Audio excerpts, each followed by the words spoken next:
and important, and it is the hot potato here now. The issue, which is very boiling, the issue at stake in Cameroon now is the current ongoing Anglophone crisis. Now, some people are of the opinion that the Anglophone crisis are not legit, and that there are manipulations by some groups of people who want to take Cameroon hostage. In your opinion, do you share the view that the concerns raised by the Cameroonians of the Northwest and Southwest, are their claims, are their complaints legitimate? But of course, the complaints are legitimate, and I don't see any issue of manipulation behind it. You know, I'm so freely answering your questions because I have written about the Anglophone crisis, and I was so free writing this article. And what I've said that is that the Anglophone crisis is more than an Anglophone crisis. It's a national malaise, you know. What should be said is that our Anglophone brothers have actually undertaken bold actions because they have done it under hostile and hardship conditions. And they deserve a special tribute from the whole country for that. Some of them have lost their life on what I call the battlegrounds. And I only hope the history will be grateful to them. But sir, I want to understand something. I want to know, are you debunking the fact that there is no such thing like an Anglophone problem, or are you considering the fact that it's a national malaise? No, what I'm trying to say is that it's a national malaise in the sense that if you look carefully about the grievances, the complaint, the sufferings of the people in those two areas of the Southwest and the Northwest.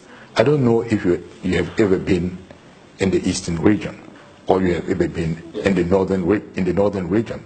If you see the suffering of the people there, you will even see, if you know Bamenda, if you know Marwa, Mokolo, and Betwa, you will even see that the suffering in Marwa, in Mokolo, in Bamenda, I was again in Marwa very recently. You will see that the suffering is higher than what you can see in the Northwest. I'm not trying to say that what has been done in the Northwest and the Southwest is not justified. What I'm saying that it was even a wake-up call for the rest of Cameroonian. And I'm saying that the rest of Cameroon has to pay tribute to the courage of our Anglophone brothers for what they have done, because it has been a wake-up call for many politicians. As you know, when this crisis started, people were playing the denial. People were saying that there is no such thing as Anglophone crisis. Now today, you will see people coming to recognize that there is a problem. Which is very strange there is that some people were saying that there is no Anglophone crisis today as being in a position where they have called to resolve the problem of the crisis. Isn't it a paradox? This is a paradox.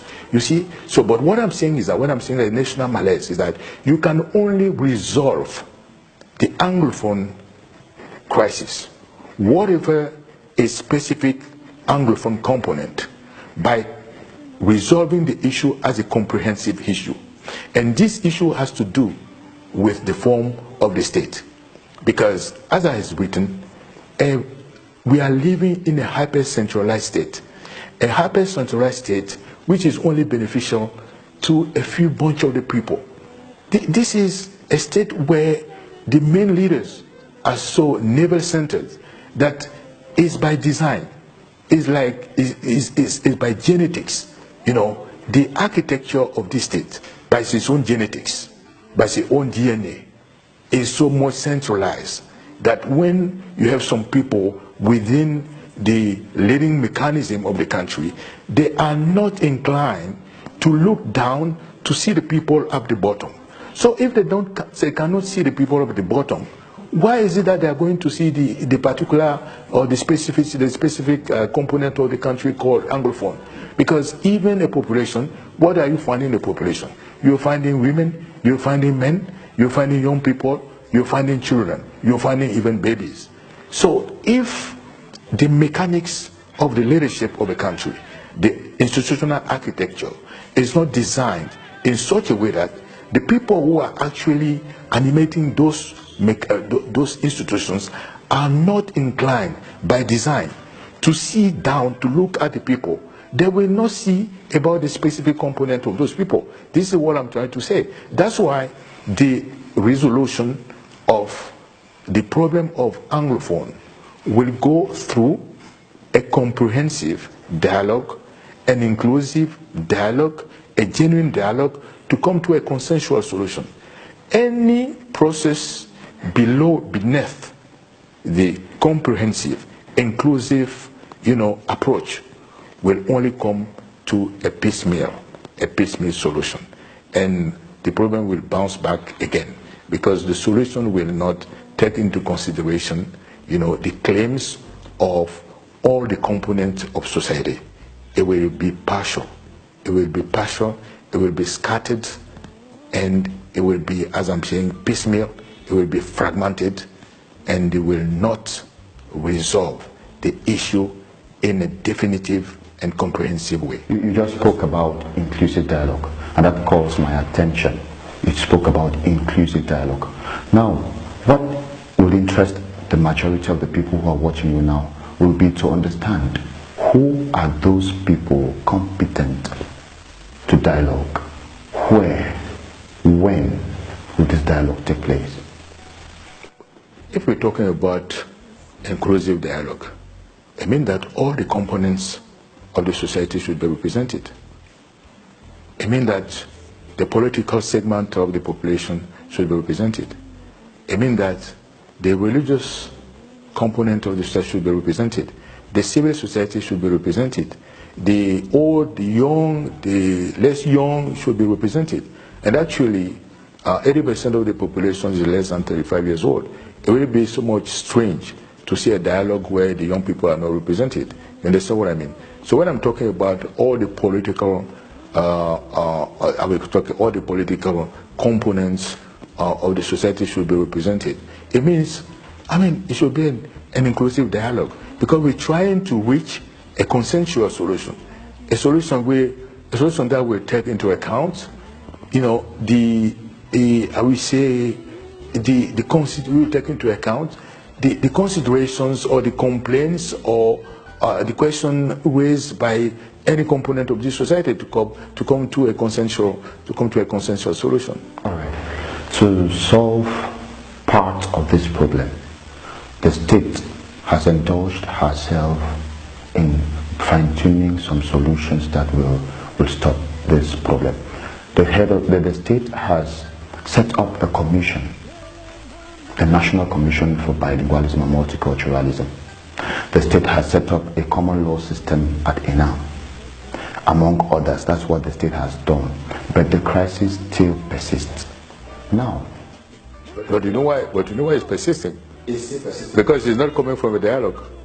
Those solutions are bureaucratic solutions. Some people are asking for secession, while others are asking for federalism. Yes. Now, what interpretation do you have to this? But the crisis is persisting because you're not trying to approach the problem through the inclusive dialogue. What you're saying about this old saying that when politicians want to kill a problem, they create a commission. So they create a commission. So you have created a commission. You have created a commission, and the problem is not resolved. You went to Enam to create a curriculum concerning the common law, but it's strange. The promotion of bilingualism and multiculturalism. By the way, I said in one of my interviews that if I were to name this commission, I will not name it promotion of bilingualism and multiculturalism. I will name it promotion of bilingualism and national unity, because actually at the center of the state, what should be promoted is the national unity, because it's not what you are seeing developing today, the idea of ethnicism, tribalism. Maybe Cameroon is a republic. It's not a conglomerate of ethnies. It's not a conglomerate of tribes. And we need to have a state. We need to have the idea of republic. The ideal of a republic is to gather people, to get all the citizens together, to to shared common nation. This is the idea of the republic. So every time we are missing the opportunity to trying to find a consensual solution through a process of comprehensive dialogue, inclusive dialogue. That problem will bounce back again, because you will miss the opportunity of resolving this problem once and for all, in order to find a lasting and much more viable solution to the crisis.